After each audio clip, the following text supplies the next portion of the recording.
माझ्या लग्नाच्या पहिल्या रात्री माझ्या पतीने मला विचारले, "तू मला प्रेम करतेस का?" मी हसून म्हणाले, "हो."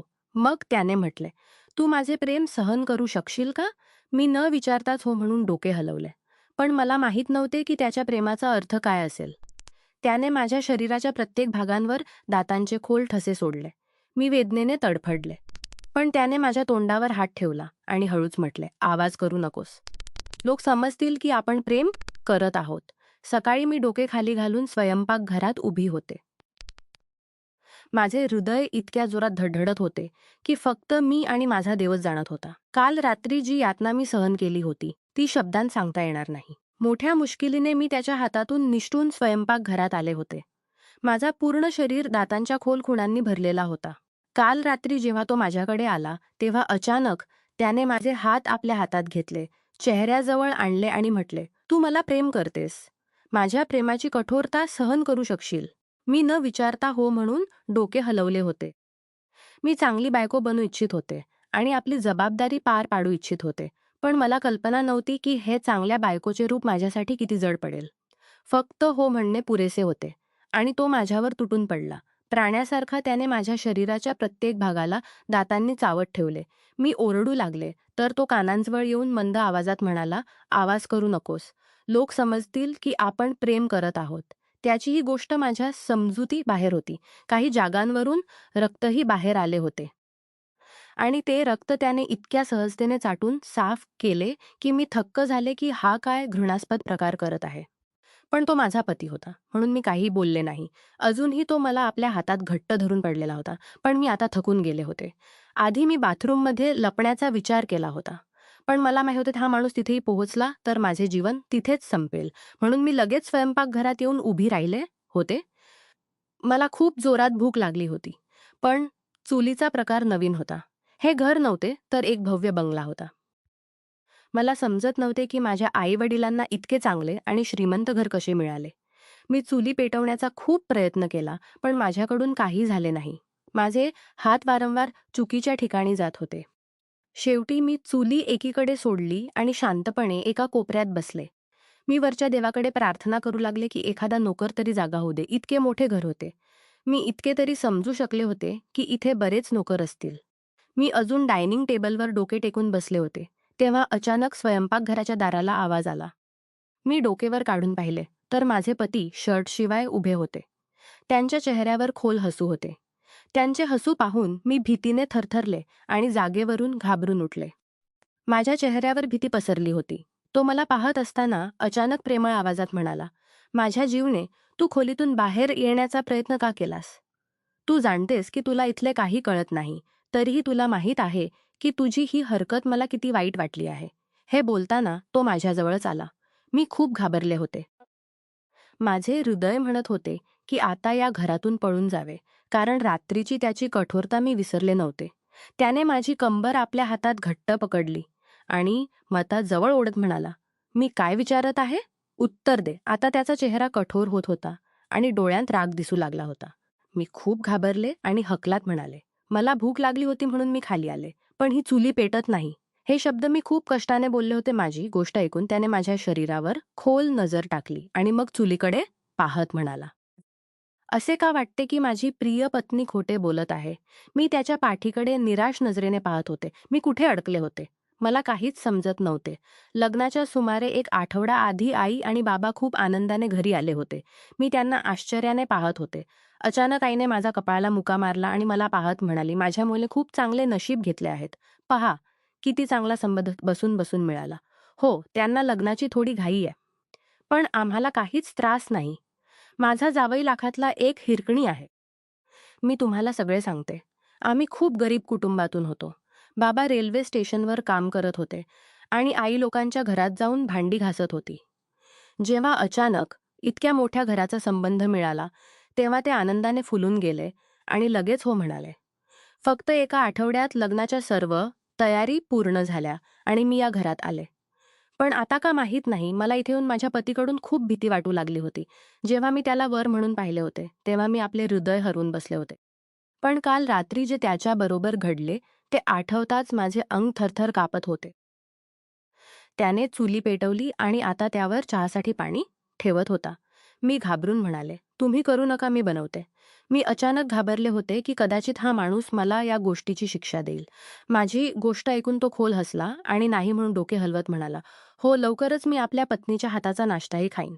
पण आज मी स्वतः आपल्या हाताने तुझ्यासाठी नाश्ता बनवतो. रात्रभर माझ्या प्रेमाची कठोरता सहन केली आहेस. काही बक्षीस तर बनते. मी डोके खाली घातले. मी खूप घाबरत होते. एक गोष्ट होती. जरी मी गरीब घरातून होते, तरी देवाने मला खूप सुंदर बनवले होते. माझ्यासाठी अनेक संबंध आले होते. हो, पण इतक्या श्रीमंत घरातून कधीच आले नव्हते. हीच कारणे होती की आई-वडिलांनी जास्त विचार करण्याची वेळ घेतली नाही आणि एका आठवड्यातच मला विदा केले. थोड्याच वेळात त्याने खूप चांगला पराठा आणि चहा बनवला. माझा हेतू आमलेट खाण्याचाही होता, पण मी तोंडाने काहीही बोलले नाही. पराठा आणि चहा माझ्यासमोर ठेवत तो म्हणाला, "आता सांग, सालनसोबत पराठा घेशील की तुझ्यासाठी आमलेट बनवू?" माझी जीभ त्याच्या ओठांवर आली होती. एका क्षणासाठी माझे हृदय म्हणाले की मी तोंड उघडून बोलून टाकावे. पण मग मी संकोचले आणि नाही म्हणून डोके हलवत म्हणाले, "नाही, गरज नाही. मी चहासोबतच पराठा खाते."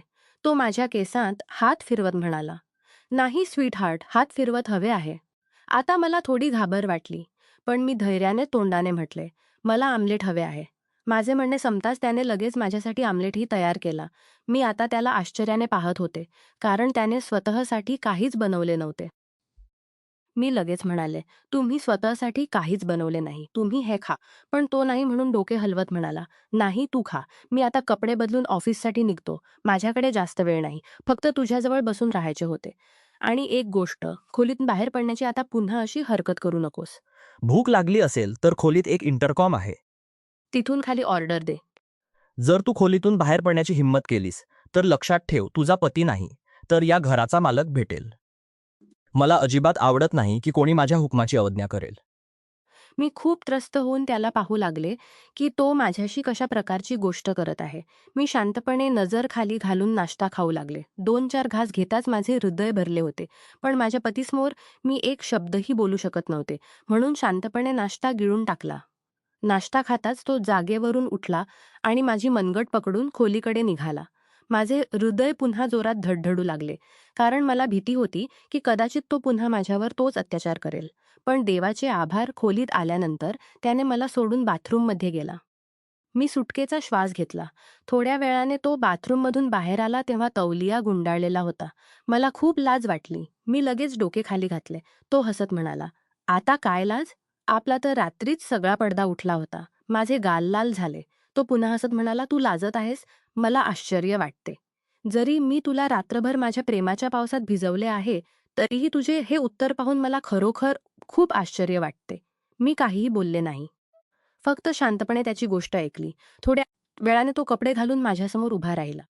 3 पीस सूटमध्ये तो खूप सुंदर दिसत होता. पण कोणालाही त्या सुंदर चेहऱ्यामागील खरे रूप माहीत नव्हते. अचानक तो माझ्या गळ्याकडे वाकला आणि न विचारता त्याने आपले दात माझ्या गळ्यात घातले. माझा श्वास अडला. मी अचानक तडफडले आणि त्याच्या पाठीवर मुक्के मारले की तो मला सोडेल. पण तो असा झाला की त्याला काही फरक पडत नाही. आणि फरक पडलाच कसा? मी एक नाजूक मुलगी होते आणि तो मजबूत शरीर असलेला माणूस होता. त्याच्या शरीरानेच कळत होते की तो नियमित जिम करतो. आपल्या इच्छेनुसार तो माझ्या मागून हटला. माझ्या गळ्याचे रक्त त्याच्या ओठांवर लागले होते. एक हसू माझ्याकडे टाकून तो बाहेर निघून गेला. मी लगेच रक्त थांबवले आणि लवकर बाथरूममध्ये जाऊन ती जागा धुतली. हा माणूस माझ्याबरोबर काय करू इच्छित आहे मला काहीच समजत नव्हते. मी शांतपणे पलंगावर बसून आता रडू लागले. मला स्वतःवर राग येत होता की मी आपल्या आई-वडिलांना हे का सांगितले नाही की एकदा मुलाची चौकशी करून घ्या. तो कसा आहे? कुठे उठतो, बसतो, श्रीमंत आहे खरा, पण त्याच्याबद्दल चौकशी करा. पण मी कदाचित लोभाच्या हातात अडकले होते. आई-वडिलांच्या तोंडून ऐकून मी हवेत उडू लागले होते की तो कोठी बंगल्याचा आहे. मी आयुष्यात कधीच अशा आरामाची जीवन पाहिले नव्हते. माझीही इतर मुलींसारखीच इच्छा होती की ज्या मुलाशी माझे लग्न होईल तो खूप श्रीमंत असावा. पण आता जेव्हा श्रीमंत माणूस मिळाला आणि त्याची क्रूरता मी सहन केली तेव्हा माझे चांगले आहेत. जरी दोनातल्या आपल्या मनात म्हटले की यापेक्षा माझे बाबा चांगले आहेत. जरी 2 वेळची भाकर मोठ्या मुश्किलीने कधीच देत नाहीत. श्रीमंत माणसाबरोबर राहणेही खूप कठीण काम आहे. त्याच्या वेगवेगळ्या इच्छा असतात, ज्या एका बायकोला पूर्ण कराव्या लागतात. बरेच वेळ मी रडत राहिले. अचानक माझ्याजवळ ठेवलेला फोन जोरात वाजू लागला. मी त्रस्त होऊन फोनकडे पाहिले. मला समजत नव्हते की तो उचलावा की नाही. पण मग विचार करून रिसीव्हर उचलला आणि कानाला लावला. तेव्हा माझ्या पतीचा जाड आवाज माझ्या कानांना भिडला. "कोणत्या आनंदात अश्रू ढाळत आहेस? असे काय मी तुझ्याबरोबर अत्याचार केले की तू अशी रडत आहेस जसे मी मरण पावलो आहे?" त्याची अशी गोष्ट ऐकून माझे हृदय थरथरले. मी न विचारता चहूबाजूंना नजर फिरवली. शेवटी त्याला कसे कळले की मी रडत आहे. मी काही बोलण्यापूर्वी तो म्हणाला, "एक गोष्ट लक्षात ठेव मुली, तुझ्यावर 24 तास माझी नजर आहे. जर आता मी तुझ्या डोळ्यातून एकही अश्रू पडताना पाहिला, तर मी तुझ्या प्राण घेईन." मी खूप घाबरले आणि हो म्हणून रिसीव्हर ठेवला. आता तर मी पूर्णपणे थरथरले होते. चहूबाजूंना अशा नजरा फिरवत होते. वेळ हळूहळू जाऊ लागत होते. जसे मी आपल्याच खोलीत चोरासारखे राहत आहे. एका खोलीत राहता राहता मला आता गुदमरणे वाटू लागले होते. दुपारीचे वाजले होते. माझे हृदय म्हणत होते की खोलीतून बाहेर जावे. पण की तो माणूस चूक माफ करणार नाही. मला आता भुकी लागली होती, म्हणून मी जागेवरून उठले आणि समोरच्या इंटरकॉमकडे गेले. थरथरत्या हातांनी मी इंटरकॉम उचलला आणि कानांजवळ आणला. माझे हृदय खूप घाबरत होते. मी काही बोलण्यापूर्वी एका स्त्रीचा आवाज माझ्या कानांना भिडला. "हो मॅडम, आपला काय ऑर्डर आहे?" मी धडधडत्या हृदयाने फक्त इतके म्हटले. "मला भूक लागली आहे. काहीतरी खाण्यासाठी आणा." काही क्षण तिथे शांतता पसरली. मग तोच स्त्रीचा आवाज आला. "मॅडम सांगा आपण काय खाणार? आम्ही लगेच आपल्यासाठी आणून देतो." मी घाबरून म्हणाले, "जे काही आहे ते मला आणा. मला खूप भूक लागली आहे." हे बोलताच मी इंटरकॉम ठेवला. मला बोलणेही येत नव्हते. आमच्या घरात असे फोन नव्हते. हे घर खूप भव्य होते. पण आता मला इथे खूप भीती वाटत होती. सुमारे 10 मिनिटांनंतर खोलीच्या दाराला ठोके आले. मी खोलीचे दार उघडले तर समोर एक नोकरानी खाण्याची ट्रे घेऊन उभी होती. मी जागा दिली तर ती आत आली आणि ट्रे ठेवत म्हणाली, "मॅडम, पुढेपासून आपण खाण्याचा मेन्यू ठरवा. हे मी आपल्यासाठी आता हलके-फुलके बनवले आहे आणि आपण रात्री काय खाणार आता सांगा." मी शांतपणे तिच्याकडे गेले. जेव्हा मी ट्रे काढली तर त्यात अनेक प्रकारचे सालन होते. सोबत भातही होते आणि रोटीही होती. मी देवाचे आभार मानले आणि तिच्याकडे पाहत म्हणाले, "रात्रीही हेच खाईन. तुम्हाला त्रास होण्याची गरज नाही." ती डोके हलवून खोलीतून निघून गेली. खाणे खाल्ल्यानंतर अचानक मला झोप येऊ लागली. मला इतकी झोप येत होती की त्याचा हिशेब नव्हता. मी खाण्याची ट्रे पुढे सरकवली. पाणी ग्लासात ओतून मी पलंगावर पडले. झोपेचे असे झोके येत होते की मी स्वतःच आश्चर्यचकित झाले. आत्ता थोड्या वेळापूर्वी मी पूर्णपणे ठीक होते. पलंगावर पडताच मी कधी झोपेच्या जगात गेले, मला स्वतःलाच कळले नाही. माझे डोळे सुमारे 2 तासानंतर उघडले, पण मी अचानक त्रस्त होऊन उठून बसले. कारण मी आता त्या पलंगावर नव्हते, जिथे मी झोपले होते. मी एका अंधारलेल्या खोलीत होते. माझे हृदय जोरात धडधडू लागले. चहूबाजूंना मी वेड्यासारखे नजर फिरवल्या, पण मला काहीच दिसत नव्हते. मी जमिनीवर पडले होते. मी सतत आपल्या देवाकडे आणि आपल्या आई-वडिलांकडे हाक मारत होते. माझ्याबरोबर काय होत होते, मला काहीच समजत नव्हते. मी लगेच किंचाळले, "राजीव, तुम्ही कुठे आहात? मला इथून काढा. माझा श्वास गुदमरतो आहे. मला अंधाराने नेहमी भीती वाटते." मला वाटत होते की आता माझा श्वास बंद होईल. म्हणून मी खूप त्रस्त होऊन किंचाळत होते. मी आपले केसही उपटू लागले, कारण मला खरोखर श्वास घेता येत नव्हता. मी जागेवरून उठले आणि खोल श्वास घेऊ लागले. आत्ता माझे डोळे बंद होतात. यापूर्वीच पूर्ण तळघर प्रकाशात भरले. मी जिथे होते ते घराचे तळघर होते. मी घाबरून चहूबाजूंना नजर फिरवल्या. समोर दाराजवळ माझे पती दाराला टेकून उभे होते. मी लगेच त्यांच्याकडे पळत गेले आणि न विचारता त्यांच्या छातीला लागून जोरात रडू लागले, कारण मी अंधारात खूप घाबरले होते. त्याने माझ्याकडे आपले हात लपेटले नाहीत. बरेच वेळ आपले हृदय हलके केल्यानंतर मी त्याच्यापासून वेगळी झाले, तेव्हा त्याच्या चेहऱ्यावर भयान थंडी होती.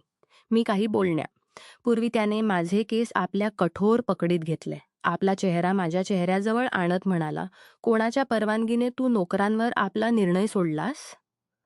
तुला एकदाही हे विचार आला नाही की मला फोन करून विचारायचे की मी दुपारी काय खाऊ?" त्याची कठोर आवाज ऐकून मला पाठीच्या कण्यात सिहरन जाणवली. मी काही बोलण्यापूर्वी तो आणखी म्हणाला, "यानंतर आता तू माझ्याच छातीला लागून अश्रू ढाळत आहेस. जरी मी तुला सकाळीच सांगितले होते की मला तुझ्या डोळ्यात एकही अश्रू नको." मी त्याच्या गोष्टी ऐकून खूप घाबरले. माझ्या शरीराचा प्रत्येक भाग थरथर कापत होता. हा कसा वेडा माणूस होता जो अशा गोष्टी करत होता. माझ्या मनात अचानक फक्त एकच गोष्ट आली. मी काही बोलण्यापूर्वी त्याने माझ्या तोंडावर जोरात थप्पड मारली, ज्यामुळे मी लखलखच जमिनीवर पडले. तो मला पाहत म्हणाला, पुढेपासून जर तू आपल्या जातीचा निर्णय कोणत्याही नोकराला किंवा अनोळखी माणसाला सोडलास तर मी तुझे प्राण घेईन. तू आपल्या तिचा निर्णय स्वतःही करणार नाहीस. तू काय घालशील, काय खाशील आणि तू सगळ्या खाशील, सगळे मी ठरवेन. जर तू कोणालाही आपल्या जीवनात सामील करण्याची हिंमत केलीस तर मी तुझे प्राण काढून टाकेन आणि तुझे शरीर कुत्र्या मांजरांसमोर टाकेन. तू अजून अजून आपल्या पतीच्या रागाशी परिचित नाहीस. त्याची कठोर आवाज मला विचित्र यातना देत होती. मी लगेच हो म्हणून डोके हलवू लागले. माझे फक्त इतकेच चालत होते की या कोठीतून पळून जावे. अचानक तो माझ्याजवळ बसला आणि पुन्हा आपला चेहरा माझ्या चेहऱ्याजवळ आणत म्हणाला, जर ही गोष्ट आता तुझ्या मनातून बाहेर पडली तर लक्षात ठेव प्रेरणा, तुला माणूस नाही तर जल्लाद भेटेल. त्याची गोष्ट ऐकून मी पूर्णपणे शांत झाले. त्याने माझा हात पकडला आणि मला घेऊन बाहेरच्या दिशेने निघाला. जेव्हा मी बाहेर आले तेव्हा मी सुटकेचा श्वास घेतला. संध्याकाळचे सावले आता पडू लागले होते.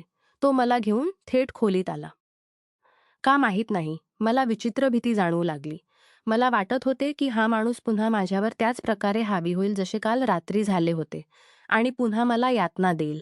म्हणतात ना की जेव्हा माणसाची 6वी इंद्रिय त्याला काही संकेत देत असते तेव्हा त्यात काहीतरी कारण नक्षेच घडले. खोलीत येताच तो माझ्यावर प्राण्यासारखा तुटून पडला. माझ्या शरीरावर जागोजागी चावत राहिला. मी वेदनेने किंचाळू ओरडू लागले. पण त्याने माझ्या तोंडावर हात ठेवला, ज्यामुळे माझा आवाज आतच कुठेतरी दबला गेला. तो मला आपल्या हातात घेऊन थेट पलंगावर आणला आणि मग एका जंगली प्राण्यासारखा मला नखेकणे सुरू केले. म्हणायला तो माझा पती होता, त्याची इज्जत होती, पण त्याने मला एखाद्या खेळण्यासारखे वापरले आणि माझ्या जातीला तारतारा केले. बरेच वेळ मला वापरल्यानंतर तो माझ्यापासून वेगळा झाला. माझ्यात आता अजिबात प्राण उरला नव्हता. मी पूर्णपणे तुटून एकीकडे पडले. माझे हृदय रडत होते. अश्रू डोळ्यांतून येत येत कदाचित चुकले होते. फक्त 2 रात्रीतच या माणसाने माझे प्राण हलके केले होते. पुढची जीवन कशी जाईल हे विचारताच माझे प्राण हवेत उडत होते. ती रात्र माझ्यासाठी आणखी यातनापूर्ण होती. पहिल्या रात्री मला कमी यातना झाली होती, पण या रात्री त्याने अजिबात दया दाखवली नाही.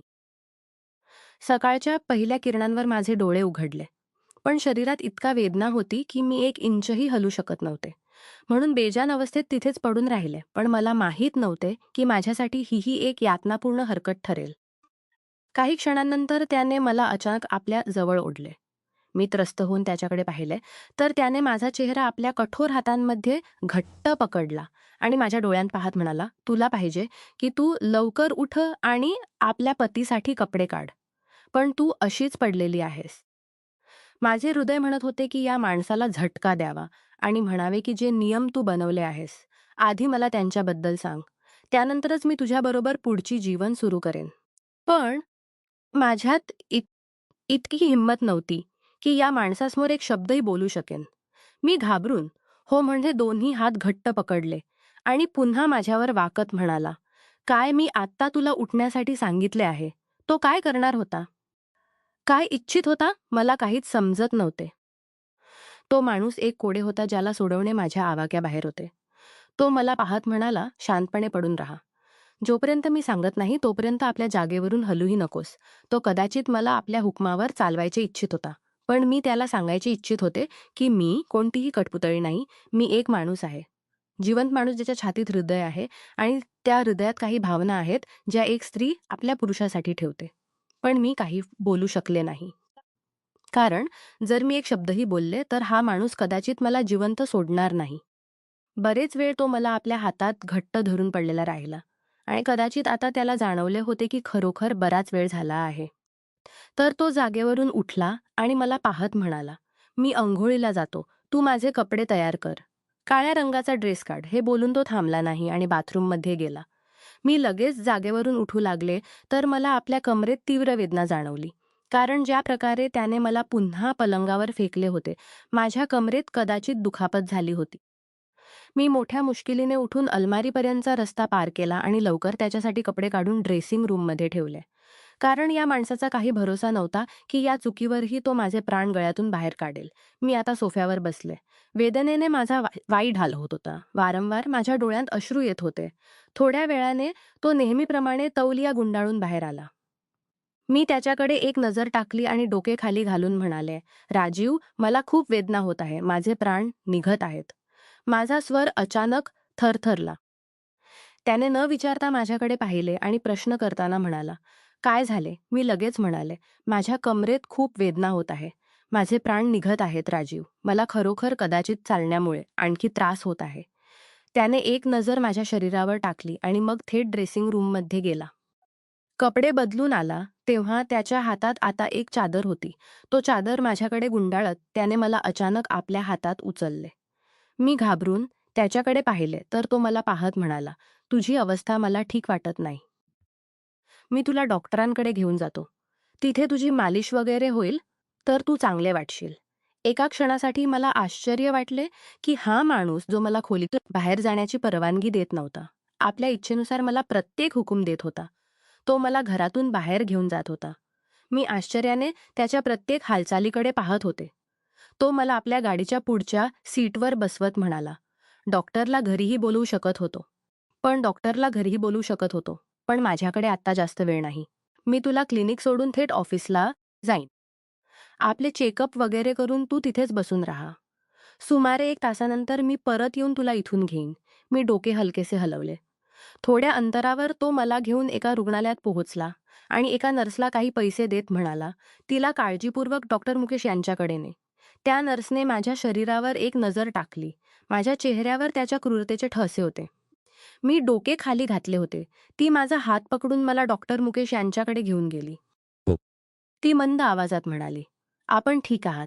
मी डोके हलकेसे हलवले तर तिने माझ्या कमरेवर हात ठेवत म्हणाली, "जर आणखी आधाराची गरज असेल तर मी व्हीलचेअर मागू." मी नाही म्हणून डोके हलवले आणि थकलेल्या आवाजात म्हणाले, "कृपया मला डॉक्टर मुकेश यांच्याकडे ने. माझी अवस्था खूप वाईट होत आहे. पाठीत खूप वेदना आहे." ती मला घेऊन थेट एका केबिनजवळ आली आणि दाराला ठोके देऊन मला आत घेऊन गेली. पण जेव्हा माझी नजर त्या डॉक्टरांवर पडली, तेव्हा मी आश्चर्याने समोर बसलेल्या व्यक्तीला पाहू लागले. कारण ती व्यक्ती पूर्णपणे माझ्या पतीच्या चेहऱ्यासारखी होती. मी आश्चर्यचकित झाले. मी एक नजर त्या नर्सला पाहिली आणि दुसरी नजर त्या डॉक्टरांना पाहिली, जे हसत मलाच पाहत होते. तो आपल्या जागेवरून उठला आणि माझ्याकडे आला. माझा हात पकडून म्हणाला, "भाभी, मी आपला देवर आहे. तू जा, मी याला सांभाळतो."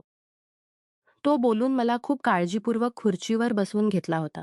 मी अजून विश्वास ठेवू शकत नव्हते. का माहीत नाही.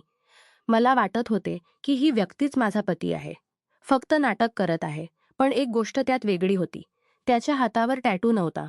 तर माझ्या पतीच्या का हातावर टॅटू होता. याच कारणाने मी थोडे समाधान जाणवू शकले. तो मला पाहत म्हणाला, "काय झाले? आपल्या चेहऱ्यावर हे ठसे कसे आहेत?" पण अचानक तो बोलताना थांबला, कारण त्याची नजर माझ्या गळ्यावरही गेली होती. तो नजर चोरत म्हणाला, "आपण त्यांच्याशी लग्न का केले?" त्याच्या अचानक प्रश्नाने मी न विचारता त्याच्याकडे पाहिले. म्हणायला तो त्याचा भाऊ होता. तरीही तो माझ्याशी असा प्रश्न का करत होता? मी काही बोलण्यापूर्वी तो म्हणाला, "आपल्याला भावाची खरी गोष्ट माहीत आहे." मी यावेळीही काहीही बोलले नाही. मी शांतपणे त्याला पाहू लागले की तो काय विचारत आहे. तो आणखी काही बोलण्यापूर्वी मी म्हणाले, "माझ्या पाठीत खूप वेदना होत आहे. हा प्रश्न करून आपण माझा वेळ सोडून काहीच वाया घालवत नाही. कृपया माझे उपचार करा." माझी गोष्ट ऐकून त्याने डोके हलकेसे हलवले आणि अचानक एका डॉक्टरांना आपल्या खोलीत बोलवले. त्या महिला डॉक्टरांनीही मला एक नजर पाहिली आणि मग मला आत घेऊन गेल्या. मला उलटा लावून त्या हळूहळू माझ्या कमरेवर काही मलम लावू लागल्या. त्या अचानक म्हणाल्या, "जाणतेस मी कोण आहे?" मी नाही म्हणून डोके हलवले तर त्या हसत म्हणाल्या, "तुमच्या पतीची भाभी, म्हणजे त्याच्या लहान भावाची बायको आणि तुमची देवरानी. आम्ही दोघे पती-पत्नी डॉक्टर आहोत." मी तरीही काहीही बोलले नाही.